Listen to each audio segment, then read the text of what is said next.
Guys, તો આજે આપણે બનાવીશું તલ સાંકળી। તો હવે તો ઉત્તરાયણ આવી ગઈ છે, તો બધાના ઘરે અલગ અલગ ચીક્કી બનતી હશે, દાળિયાની ચીક્કી, સિંગની ચીક્કી, તલની ચીક્કી।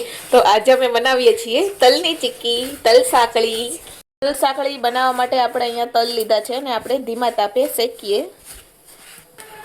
તો ગાઈસ, અહીંયા આપણા તલ શેકાય છે, એનો અવાજ આવે છે, તમે સાંભળી શકો છો। કેટલો સરસ મસ્ત અવાજ આવે છે।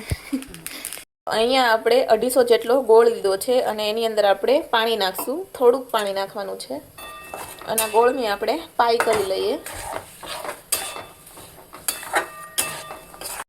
તો ગાઈસ, તમે બજારમાંથી ચીક્કી લાવો છો કે ચીક્કી ઘરે બનાવો છો? કોઈક લોકો બજારમાંથી પણ લાવતા હોય છે, અમે તો બધી જ વસ્તુ ઘરે જ બનાવીએ છીએ। અમને જે રીતની કમેન્ટ કરશો એ રીતના અમે વિડીયો મૂકતા રહેશું ગાઈસ।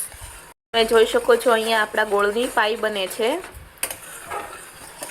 તો અહીંયા આપણી પાઈ બનવામાં આવે થોડીક જ વાર છે, તમે જોઈ શકો છો। અહીંયા આપણી પાઈ તૈયાર થઈ ગઈ છે। હવે આપણે તલ નાખીએ। તલ થોડા થોડા આપણે નાખતા જવાના છે।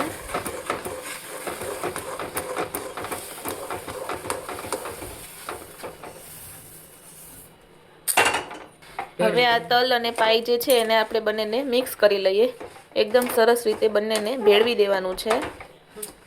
તો ગાઈસ, તમે જોઈ શકો છો કે અહીંયા આપણી ચીક્કી છે તૈયાર થઈ ગઈ છે। હવે આપણે આને આવી રીતે થાબડવાની છે। આપણી બધી જગ્યાએ લેયર એક સરખું કરવાનું છે।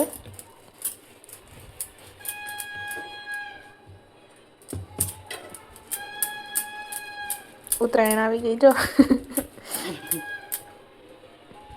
વાગે છે। હવે આપણે આના પીસ પાડી લઈએ। તમે અહીંયા જોઈ શકો છો કે કેટલા સરસ પીસ પડ્યા છે અને એકદમ સોફ્ટ પોચી બની છે, બજારમાં મળે એવી જ તે।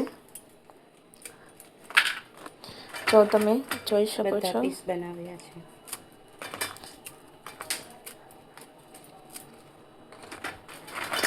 અહીંયા આપણી તલ સાંકળી છે રેડી થઈ ગઈ છે। જો તમને અમારી આ રેસીપી ગમી હોય તો વિડીયો લાઇક, શેર અને સબસ્ક્રાઈબ જરૂરથી કરજો। Thank you.